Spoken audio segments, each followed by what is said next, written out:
Imaginez-vous dans les entrailles de la Terre, là où le silence est si profond qu'il vous oppresse, où chaque battement de cœur résonne comme un tambour. Aujourd'hui, nous plongeons dans 3 récits de spéléologie qui ont mal tourné, des histoires qui vous feront réfléchir à 2 fois avant de vous aventurer sous terre. La première histoire en particulier va vous glacer le sang, car elle raconte comment une simple soirée entre amis s'est transformée en cauchemar absolu. C'était une froide soirée de décembre 1997 en Arizona.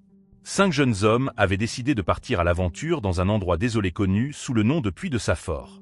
Ce lieu n'était pas un simple terrain de jeu. C'était un paysage jonché de fosses profondes de 40 à 60 pieds, creusées dans ce qui était autrefois le lit d'un lac ancien. L'une de ces fosses était recouverte d'une épaisse couche de roches de 4 pieds, sous laquelle s'étendaient 60 pieds de limon. Ils arrivèrent vers 21h, armés d'essence et d'idées douteuses. Vous pourriez penser qu'être près de falaises dominant un précipice inspirerait la prudence, mais non. Ils furent attirés par une fissure étroite dans la roche, à peine large comme un pied carré. Leur plan ? Transformer cette fissure en spectacle enflammé. Ils versèrent environ 4 gallons d'essence dans la fissure. 4 gallons. Laissez-moi répéter, 4 gallons d'essence déversés dans une crevasse souterraine. Puis vint l'allumage, un chiffon imbibé d'essence, enflammé et jeté dans l'abîme. Un moment de silence. Puis le chaos total. Le sol explosa littéralement. Le feu et les débris jaillirent dans les airs comme un geyser infernal. La fissure s'élargit instantanément, se transformant en un trou béant. La force de l'explosion projeta 4 des hommes vers l'arrière, les laissant meurtris et désorientés. Mais Brandon ne fut pas aussi chanceux. Brandon se tenait trop près du bord, scrutant vers le bas quand l'explosion frappa.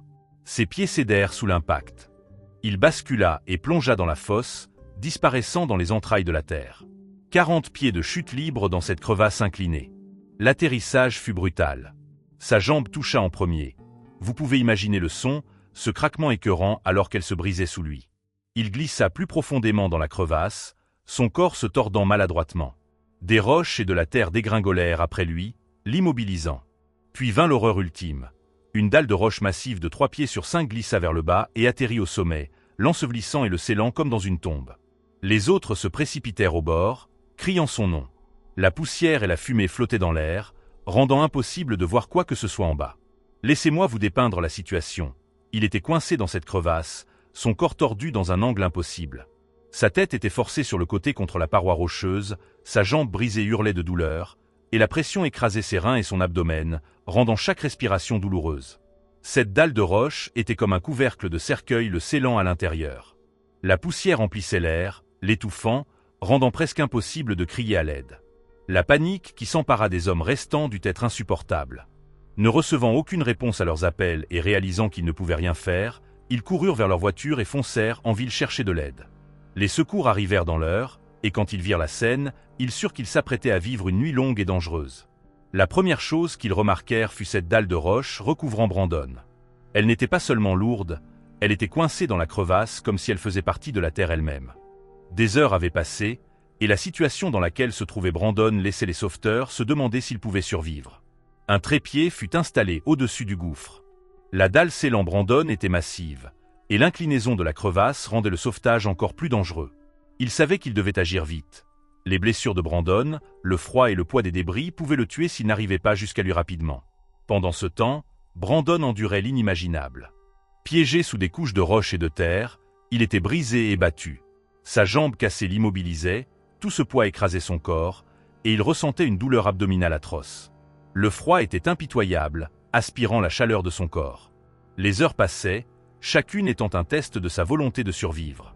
La première tâche fut de retirer la dalle massive. Les sauveteurs commencèrent à buriner ses bords pour la desserrer. C'était un travail lent et minutieux, car chaque coup de burin envoyait plus de débris dans la crevasse. Une fois qu'ils eurent suffisamment de dégagement, ils sécurisèrent un système de poulies au-dessus du trépied, attachant des cordes à la roche. Il fallut la force combinée de 6 hommes tirant de toute leur force pour soulever la dalle centimètre par centimètre. Finalement, avec un dernier effort, ils parvinrent à la déplacer. Avec la dalle retirée, les fouilles commencèrent. Les sauveteurs travaillèrent soigneusement autour de Brandon, retirant les roches et la terre à la main. Son corps était engourdi par le froid, sa jambe brisée hurlait à chaque léger mouvement. La poussière avait tapissé sa gorge, rendant impossible de crier. Le temps semblait s'être ralenti, et il dérivait entre conscience et inconscience, la douleur et l'hypothermie se livrant bataille dans son corps. Finalement, Après des heures d'efforts minutieux, les sauveteurs l'atteignirent. Ils furent stupéfaits de le trouver vivant. Selon toute logique, Brandon aurait dû être mort, écrasé, suffoqué ou succombé à ses blessures depuis longtemps. Mais il était là, battu et brisé, mais respirant. La phase finale du sauvetage impliqua de le sécuriser avec des cordes. Avec précaution, ils manœuvrèrent un harnais autour de son corps inerte, s'assurant que sa jambe brisée était immobilisée. Enfin, après près de 12 heures atroces, Brandon fut sorti de la fosse. Sa jambe était grotesquement enflée et tordue, son visage pâle et maculé de terre, son corps glacé et sa respiration superficielle. Il fut transporté d'urgence à l'hôpital où les médecins découvrirent qu'il avait subi une fracture de jambe, une insuffisance rénale et une hypothermie sévère. En repensant à cette histoire, il est difficile de ne pas s'émerveiller du manque de jugement absolu impliqué. Verser de l'essence dans une fissure et l'allumer, c'est le genre de choses qu'on s'attend à voir dans un conte moral, pas dans la vraie vie. Mais parfois, la réalité dépasse la fiction dans sa capacité à nous choquer et nous terrifier.